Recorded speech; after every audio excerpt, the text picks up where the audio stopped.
जय श्री राम। हम पंडित बिहारी तिवारी जी आई आप सबके रामचरितमानस के कथा हम सुनावे जा रहल बानी और आप लोग हमारा कथा के सुनी और अपना प्यार आशीर्वाद दी जान, ताकि और हम चाहतानी कि संसार में भगवान राम की कथा जहाँ जहाँ भी हो आप लोगों जा जाई जान और भगवान राम की कथा के ध्यान से सुनी जान। हम राम जन्म से लेके रावण वध तक पूरा प्रसंग आप सबके हम बतावे जा रहल बानी। अगर ये वीडियो में कोनो प्रकार की गलती कथा सुनाव में हमसे हो जाए तो हमके अपना घर के छोट बालक समझ के माफ करें जान, क्षमा करें जान। देखी भगवान ई रामचरितमानस की कथा हम सुनावे जा रहल बानी, लेकिन सबसे पहले कहीं पर भी पूजा पाठ होला, प्रसंग होला तो सब देवता देवी के स्तुति क लिहल जाला, सब देवता से प्रार्थना क लिहल जाला, क्षमा याचना क लिहल जाला। हे भगवान, अगर हमरा से कोनो गलती हो जाए कथा कहे में या सुने में तो हमके क्षमा करें जान। हे भोलेनाथ, हे देवादिदेव महादेव, हे प्रभु श्री राम। साईं, हम पहले देवता देवी की स्तुति कली, ओकरा बाद हम रामायण के कथा आप सबके बीच रख रहल बानी और आप लोग ध्यान से सुनम जान। वक्रतुंडे महाकाय कि सूर्यकोटि समाप्रभा निर्विघ्नं कुरु मे देवा सर्वकार्येषु सर्वदा। गजानन भूत गणादि सेवितं कपित्त जम्बू फलचारि भक्षणं उमासुतं शोक विनाशकाकं नमामि विघ्नेश्वरी पाद पंकजम।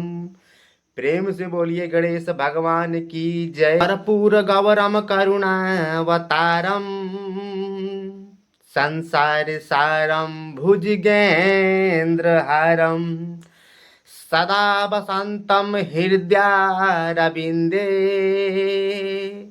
भवं भवानी सहितां नमामि।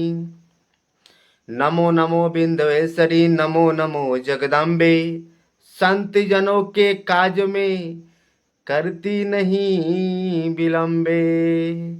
प्रेम से बोलिए दुर्गा जी महारानी की जय। प्रेम से बोलिए भगवान रामचंद्र की जय। हरे राम राम राम हरे हरे, हरे कृष्ण कृष्ण कृष्ण हरे हरे।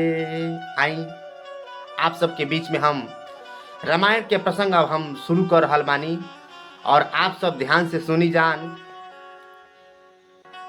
हम बाल कांड से शुरू कर रहल बानी और उत्तर कांड तक हम पूरा समाप्त करें। 8 कांड आप सबके सुनाएं। रामचरितमानस में कुल 7 कांड बा, लेकिन वाल्मीकि रामायण में कुल 8 कांड बा। तो हम प्रयास करें कि आप सबके 8 कांड का प्रसंग हम सुनाएं। तो आई आप लोग ध्यान से सुनी जान। राजा दशरथ के जब पूरा उम्र जब बीत गई, उनके कोनो बाल बच्चा ना भई। शीशा में अपन चेहरा देखा रहे कि हमारा दाढ़ी पाक गई और अभी तक ले कोनो पुत्र ना भइल। आखिर ये अयोध्या के राजा बनी तो के बनी, लागत कि अब हमरे ले अयोध्या बा। आ ओकरा बाद बुझाता कि केहू राजा बनी ना। गोस्वामी तुलसीदास जी लिखतानी, चौपाई बा, आप लोग ध्यान से सुनी जान। एक बार भूपति मन माही अभय गलानी मोरे सुत नाही। राजा दशरथ के जब एको पुत्र ना होत रहे त राजा दशरथ की एक बार भूपति मनमाही। आखिर राजा दशरथ के काहे एके बार गलानी भइल, एकरा पुत्र ना होला। वो बार बार पुत्र खातिर जगह जगह जाला, जगह जगह याचना करेला। लेकिन एहू पे बात पे ध्यान देवे वाला बात बा कि राजा दशरथ की एके बार गलानी काहे भइल। पूरा उनकर उम्र बीत गई। मन में विचार कइले कि हम अपना गुरु के पास चली, अपना गुरु जी से सारा बात बताई, उन्हें के कोनो मार्गदर्शन कर सकतानी। तो इहो जानल जरूरी बा कि राजा दशरथ के गुरु ये तो है कि राजा दशरथ जी के गुरु वशिष्ठ ऋषि रहनी। आ राजा दशरथ जी के तो गुरु रहबे कनी, 5 पुस्त के गुरु वशिष्ठ ऋषि रहनी। राजा दशरथ के 5 पुस्त के ये जान जाए। दशरथ जी जब वशिष्ठ ऋषि के पास गईनी तो अपना गुरु के देखनी, तो गुरु के हाथ जोड़ के प्रणाम कईनी। कहनी हे गुरु जी, रउआ तो सब जानतानी, रउआ से का छुपल बा,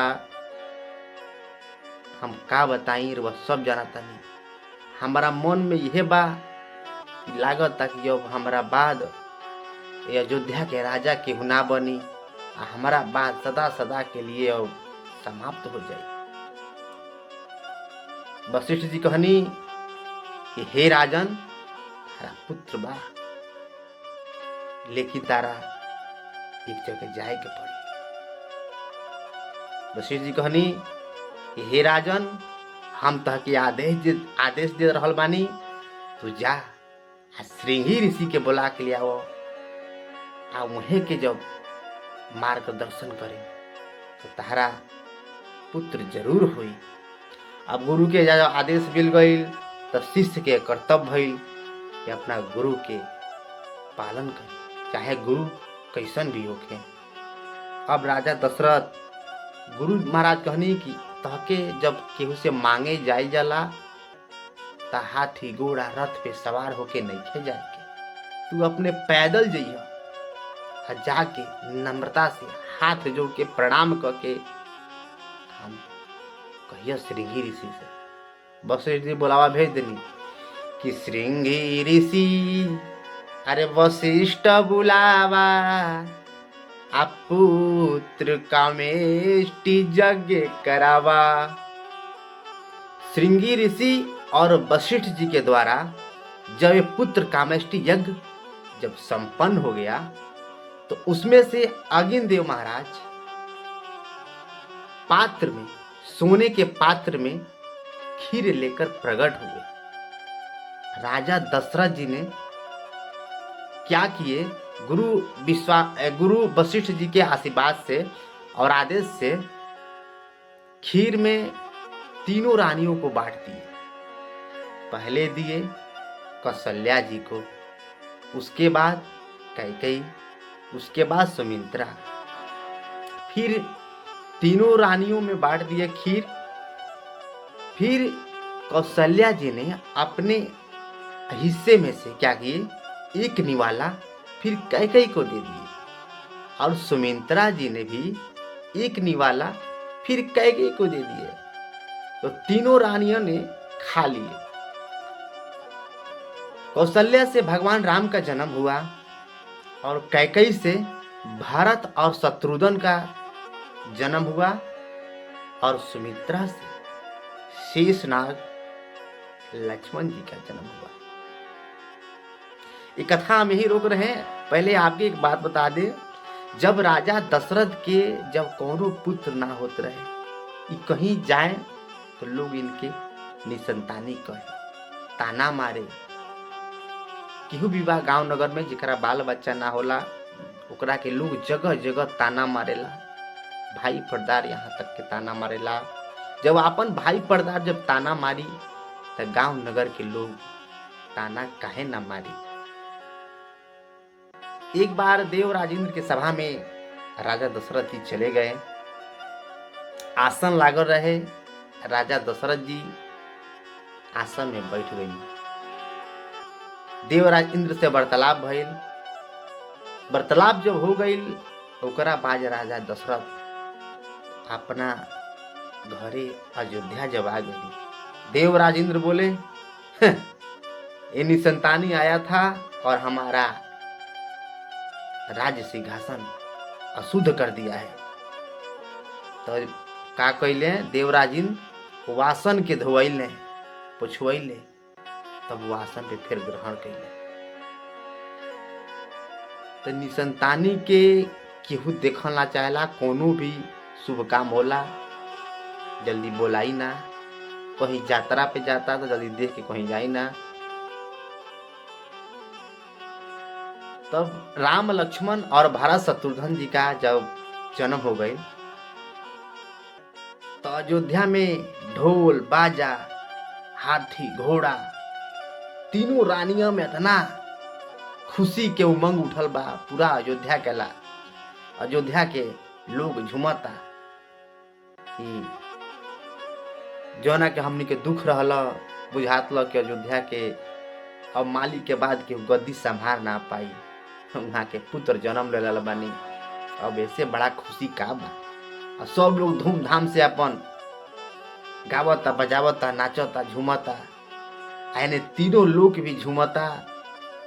आकाश पताल पृथ्वी लोक ब्रह्मलोक सब लोक में धूमधाम मचावल जाता कि भगवान विष्णु राजा दशरथ के घर राम रूप में अवतार लेने हैं। बहुत लोग कहेला कि भगवान राम जन्म ला रहे, लेकिन भगवान राम वाकई में प्रकट हुए हैं। भय प्रगट कृपाला दीन दयाला कौशल्या हितकारी। कौशल्या के पुत्र के रूप में भगवान राम प्रकट हुए हैं, जन्म नहीं हुए हैं। जब राजा दशरथ के जब 4 पुत्र भइले तो गुरु वशिष्ठ जी भी नामकरण उन्हें के सब कइले। राम भरत लक्ष्मण शत्रुघ्न वशिष्ठ जी ही चारों भाई के नामकरण सब उन्हें के कइले। ओकरा बाद जब जन्म उन्म हो गई तो सखी लोग जाके जे भी बा सोहर गावेला कैसे हो कि जुग जुग रही ते लाला नावा भावा नावा के भाग जागल हो। ए लाला ना लाल होई है अरे फुलवा के दीपक मनवा में आस लागल हो। ए लाला ना लाल होई है फुलवा के दीपक मनवा में आस लागल हो। आई भगवान राम के जन्म भी हो गई, सोहर भी हो गई। अब हम कथा यही जा रोकतानी और आप लोग अगला भाग में दिखी जान। राम के जन्म हो गई, आगे का होला कथा पे लोग ध्यान दी जान। जय श्री राम। पार्ट 1 समाप्त।